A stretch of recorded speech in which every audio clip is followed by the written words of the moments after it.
പിന്നെ കുറച്ചങ്ങോട്ട് ചെല്ലുമ്പോഴേ 10-40 കിലോമീറ്റർ ഓടി കഴിയും.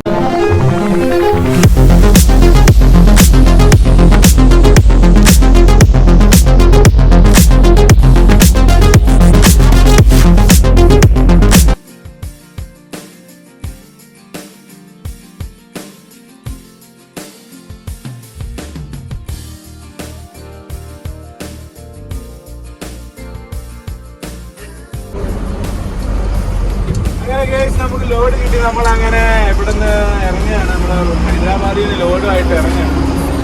നേരെ ഡൽഹിക്കാണ്. ഡൽഹി ഇവിടുന്ന് 1600 കിലോമീറ്ററാണ് ഡൽഹി. എന്തായാലും ബാക്കിയുള്ള നമുക്ക് വഴിയെ കാണാം. Okay okay.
അപ്പോൾ ഗൈസ് നമുക്കങ്ങനെ ബില്ല് കിട്ടി. സെക്യൂരിറ്റി നമ്മളെ ചെക്ക് ചെയ്ത് ലോക്കൊക്കെ ചെക്ക് ചെയ്തു. ബില്ല് വന്നു. ഔട്ട് പാസ് കിട്ടി. അങ്ങനെ നമ്മൾ ഇറങ്ങി. അങ്ങനെ ഹൈദരാബാദിൽ നിന്ന് ഡൽഹിയിലോട്ടുള്ള യാത്രയിൽ. മെയിൻ ഡൽഹി അല്ല, ഗുരുഗ്രാം എന്ന് പറഞ്ഞ ഹരിയാനയാണ്. ഹരിയാനയിൽ ഗുരുഗ്രാം എന്ന് പറഞ്ഞ സ്ഥലത്തോട്ടാണ് പോണത്. അങ്ങനെ നമ്മൾ ഹൈദരാബാദ് റിംഗ് റോഡിൽ നിന്ന് നമ്മൾ നേരെ നാഗ്പൂർ NH44 കയറുകയാണ്. മഹാരാഷ്ട്ര റോഡാണിത്. അങ്ങനെ മുന്തിർ വീഡിയോ എടുത്തുകൊണ്ടിരിക്കുകയാണ്. NH44 എന്ന് പറഞ്ഞു കഴിഞ്ഞാൽ കന്യാകുമാരി തൊട്ട് ജമ്മു കാശ്മീർ വരെ ഒറ്റ റോഡ്. ഒറ്റ റോഡ്. അതാണ് ഒറ്റ റോഡ്. അങ്ങനെ നമ്മൾ വരുന്ന വഴിക്ക് ഒരു ടീ ടൈം കണ്ടു. അങ്ങനെ അവിടെ നിർത്തി. നല്ല സ്ഥലം, നല്ല ആംബിയൻസ് ഒക്കെ ഉള്ള, ഇരിക്കാനൊക്കെ നല്ല സെറ്റ്. നമ്മുടെ ചെറുക്കൻ കിടക്കുന്നുണ്ടല്ലേ, ഒരു കുട്ടിയാണ്, പറക്കും. അങ്ങനെ 2 കോൾഡ് കോഫിയാണ് നമ്മൾ പറഞ്ഞത്. നല്ല ചൂടുണ്ട്. അപ്പോൾ നല്ല കോൾഡ് കോഫി കുടിച്ചിട്ട് പോകാമെന്ന് വെച്ചു. നമ്മളിങ്ങനെ വരുന്ന വഴിക്ക് ഇഷ്ടം പോലെ കാണും ടീ ടൈം എന്ന് പറഞ്ഞിട്ട്. ഇവർക്കുള്ള അത്യാവശ്യം നല്ല സാധനങ്ങൾ ക്വാളിറ്റിയോട് കൂടി തരുന്ന കടയാണ്. ഇഷ്ടംപോലെ കാണാൻ കഴിയുന്നു. നമ്മൾ സമൂസയുണ്ട്, ബിസ്ക്കറ്റ് ഉണ്ട്, അങ്ങനെയൊക്കെയുള്ള ഐറ്റമൊക്കെ ഉണ്ട്. നമ്മളങ്ങനെ അത് ഓർഡർ ചെയ്തിട്ട് ഒരു 2 മിനിറ്റ് വെയിറ്റ് ചെയ്തു. അപ്പോഴേക്ക് സാധനം കിട്ടി.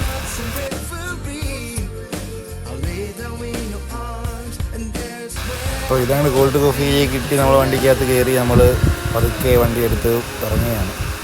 അങ്ങനെ നമ്മളിത് ഇപ്പോൾ മഹാരാഷ്ട്ര ബോർഡറൊക്കെ കയറി നാഗ്പൂർ എത്താറായിരിക്കുകയാണ്. നല്ല റോഡാണ്. മഹാരാഷ്ട്ര കയറിയതിന് ശേഷം നല്ല റോഡ്, ലൈറ്റും കാര്യങ്ങളൊക്കെ ഉണ്ടായിട്ട് നല്ല വൃത്തിയായിട്ടുള്ള റോഡ് എന്തായാലും കൊള്ളാം.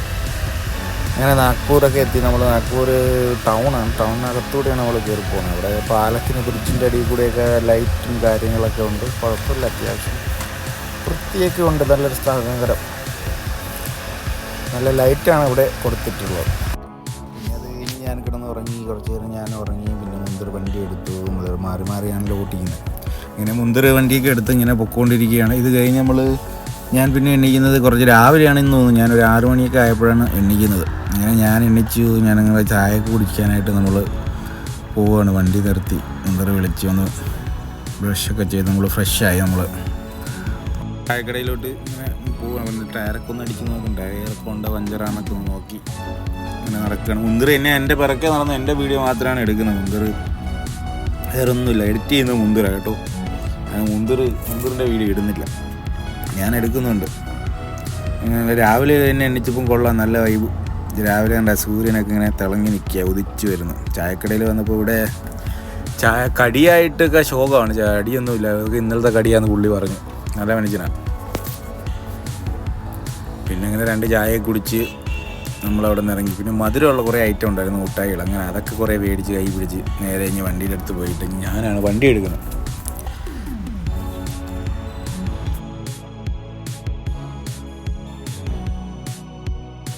അങ്ങനെ ഞാൻ ഡ്രൈവിംഗ് സീറ്റിലൊക്കെ എത്തി. ഞാൻ വണ്ടി എടുക്കാൻ മുന്തിരി തലങ്ങണിയൊക്കെ ഇട്ടാണ് ഇരിക്കുന്നത്. ഞാൻ അതൊക്കെ എടുത്ത് മാറ്റിയിട്ട് ഞാൻ എടുത്തു. അങ്ങനെ നമ്മളിങ്ങനെ പൊയ്ക്കൊണ്ടിരിക്കുകയാണ്. മധ്യപ്രദേശ് തീരാറായി, അതോ മധ്യപ്രദേശ് കയറി എന്നാണ് എൻ്റെ ഒരു തോന്നൽ. ഇങ്ങനെ പൊയ്ക്കൊണ്ടിരിക്കുകയാണ്.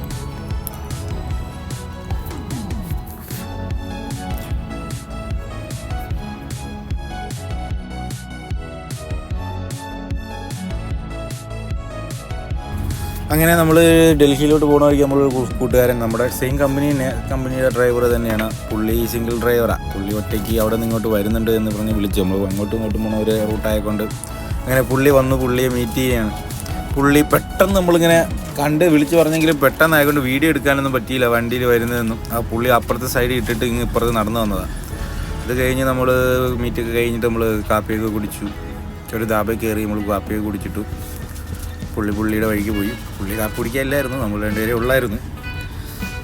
അത് കഴിഞ്ഞിട്ട് ഇങ്ങോട്ട് കുറച്ച് ഒരു 6-7 കിലോമീറ്റർ ഒരു ഫോറസ്റ്റിൽ കൂടെയാണ് പോകാനുള്ളത്. ചെറിയ റോഡ് ആണ്. ഏറ്റവും കൂടുതൽ ആക്സിഡൻറ്റും വണ്ടികൾ കംപ്ലൈൻ്റ് ആയി കിടക്കുന്നതൊക്കെ ഈ ഒരു റോഡിൽ നമുക്ക് പോണ വഴിക്ക് കാണാൻ പറ്റും.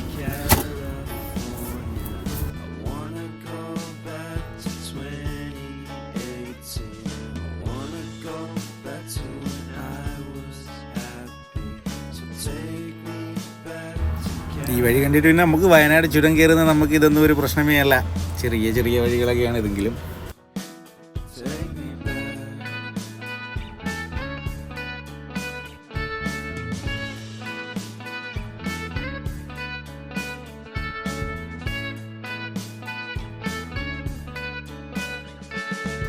അങ്ങനെ 6 കിലോമീറ്റർ കാട് ഫോറസ്റ്റുള്ള കുറച്ച് റിസ്ക് പിടിച്ച വഴിയാണ്. ഇടയ്ക്കിടയ്ക്ക് ചെറിയ ഒരു സിംഗിൾ റോഡ് വരും, അതേ ഉള്ളൂ, വേറെ കുഴപ്പമൊന്നുമില്ല. അങ്ങനെ നമ്മൾ ഇത് തീരാറായിരിക്കുന്നത്. ഇപ്പം മെയിൻ റോഡിലോട്ട് നമ്മളിപ്പോൾ കയറും.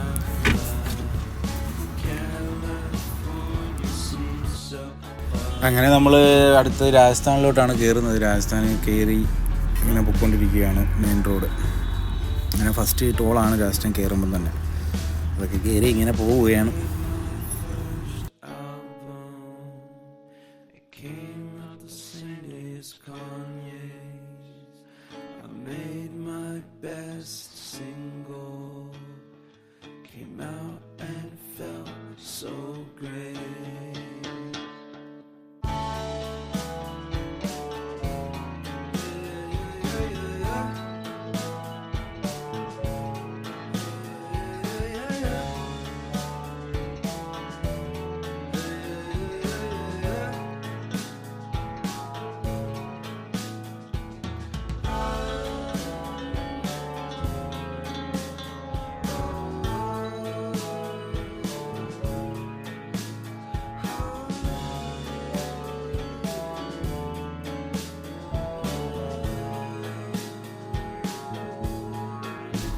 പിന്നെ വീണ്ടും മുന്തിരാണ്. പിന്നെ വണ്ടി ഓടിക്കാനൊക്കെ മാറിയും തിരിഞ്ഞ് ഓടിക്കുന്നത്. ഞാൻ കിടന്ന് ഉറങ്ങുമ്പോൾ മുന്തിർ കണ്ട വീഡിയോ ഒക്കെ എടുത്തിട്ടുണ്ട്. കണ്ണാടിയൊക്കെ വെച്ച് സുന്ദരനായിട്ടിരുന്ന് വീഡിയോ ഒക്കെ എടുത്തിട്ടാന്നുള്ള വിചാരത്തിൽ ഞാൻ ഉറങ്ങുന്ന വീഡിയോ ഒക്കെ എടുത്തിട്ടിട്ടുണ്ട്.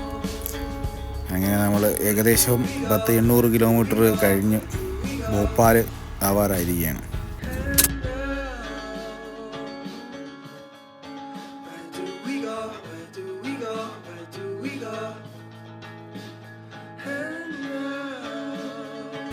അങ്ങനെ ഓടി വൈകുന്നേരമായി നമ്മൾ. അങ്ങനെ എന്നും വൈകുന്നേരവും രാവിലെ നമുക്ക് സൂര്യനെ കിട്ടുന്നുണ്ട് കറക്റ്റ്. അതെങ്കിലും സൂര്യനെ കാണാനൊക്കെ നല്ല അടിപൊളി വ്യൂ ആണ്. അങ്ങോട്ട് പോകുന്ന പോകിലൊക്കെ ഇനി നമ്മുടെ റൈറ്റ് സൈഡിലൊക്കെ വരും. എന്തോരം വ്യൂ കിട്ടുമെന്ന് അറിയാം. അടിപൊളി വ്യൂ കിട്ടുന്നുണ്ട്. അങ്ങനെ രാത്രിയായി നമ്മളിങ്ങനെ പൊയ്ക്കൊണ്ടിരിക്കുകയാണ്. ഇത് ഫുള്ള് ഫോറസ്റ്റ് ഏരിയ ആണ്. കൂടുതലും ഫോറസ്റ്റ് ഏരിയ കൂടെ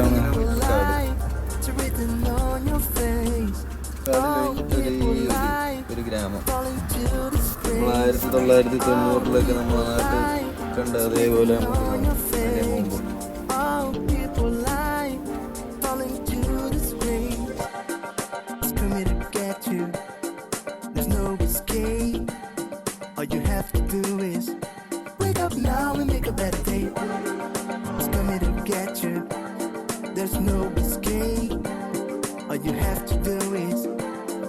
അങ്ങനെ രാത്രിയിലൊക്കെ നമുക്ക് അങ്ങനെ നല്ല ബ്ലോക്ക് കിട്ടി. നമ്മൾ സിറ്റിക്ക് അകത്തോട്ട് എൻ്റർ ആവാണ് കേട്ടോ. അങ്ങനെ ഭോപ്പാൽ ടൗൺ അങ്ങനെ അവിടെയൊക്കെ നല്ല ബ്ലോക്കാണ്. കഴിഞ്ഞ് നമ്മൾ സിറ്റിക്ക് അകത്തോട്ട് കയറുകയാണ്. 2 സൈഡിൽ ലൈറ്റൊക്കെ ഉണ്ട്. അത്രയേ ഉള്ളൂ. വേറൊന്നുമില്ല.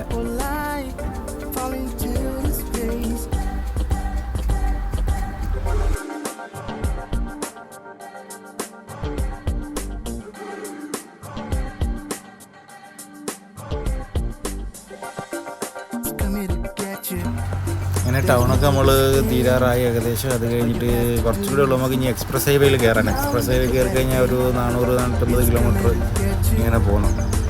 സിംഗിൾ കട ഒക്കെ ഷോക്കാണ്. അതായത് ആടുബ്ലൂ ഇല്ലായിരുന്നു വണ്ടിക്കായിട്ട്. നമ്മളങ്ങനെ ആടുബ്ലൂ ഒക്കെ അടിക്കാനായിട്ട് നിർത്തി. ആടുബ്ലൂ ഒക്കെ അടിച്ച് അത് കഴിഞ്ഞ് നമ്മൾ രാവിലെ നമ്മുടെ എക്സ്പ്രസ് ഹൈവേ കൂടെ പൊയ്ക്കൊണ്ടിരിക്കുകയാണ്. ഇത് മുംബൈ ഡൽഹി എക്സ്പ്രസ് ഹൈവേ ആണ്. ഒരു 450 കിലോമീറ്റർ പുറത്തുണ്ട്. സ്ട്രെയിറ്റ് ആയിട്ട് കിടക്കാം. ഇതിൻ്റെ ഇടയ്ക്ക് നമുക്കൊരു കട കിട്ടി, ഒരു പമ്പ് ഓപ്പണൊന്നും അല്ല, പുതിയതായിട്ട് പണിയാണ് പമ്പ്. നമുക്ക് ഇവിടെ ഒരു ചായ കോഫി അങ്ങനെയൊക്കെ ഐറ്റം കിട്ടുന്നത്. അവിടെ കഴിക്കാനായിട്ട് രാവിലെ നമുക്ക് മാഗി ഉണ്ടെന്ന് പറഞ്ഞു. അങ്ങനെ മാഗി മാത്രമേ ഉള്ളൂ എന്ന് പറഞ്ഞു. മാഗിയൊക്കെ മേടിച്ച് നമ്മൾ കഴിച്ചു. മാഗി കുഴപ്പമില്ല, നല്ല എരിയ. അവിടുത്തെ എല്ലാ ഐറ്റത്തിനും മറ്റേ നല്ല രീതിയിൽ എരി അഡീഷണൽ ചേർക്കുന്നുണ്ട്. ഇതൊക്കെ നല്ല രീതിയിൽ എരിഞ്ഞിട്ട് എങ്ങനെയെങ്കിലൊക്കെ തിന്ന് എണ്ണിച്ച്.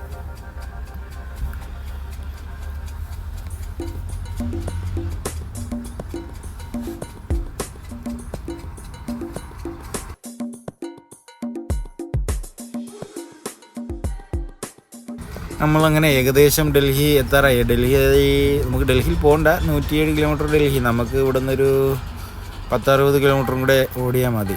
അത് ഹരിയാന കയറിയിട്ട് ഹരിയാനക്ക് ഗുരുഗ്രാം എന്ന് പറയുന്ന സ്ഥലത്താണ് നമുക്ക് റോഡ് ഇറക്കാനുള്ള ആമസോണ്ട്.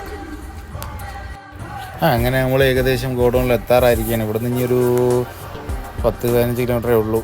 നമ്മളവിടെ എത്തി. നമ്മൾ വൈകിട്ടാണ് നമ്മൾ ലോഡ് ഇറക്കാനായിട്ട് പിടിച്ചത്. നമ്മളവിടെ ചെന്നിട്ട് പാർക്കിംഗ് ഉണ്ടായിരുന്നു. പാർക്കിങ്ങിൽ എൻട്രി അവിടെ കിടന്ന് വൈകിട്ടാണ് അവർ വിളിച്ച് നമ്മൾ ലോഡ് ഇറക്കി. ഇനി നമ്മൾ പുതിയ വീഡിയോ ആയിട്ട് കാണുന്നതായിരിക്കും. അപ്പോൾ ഓക്കേ.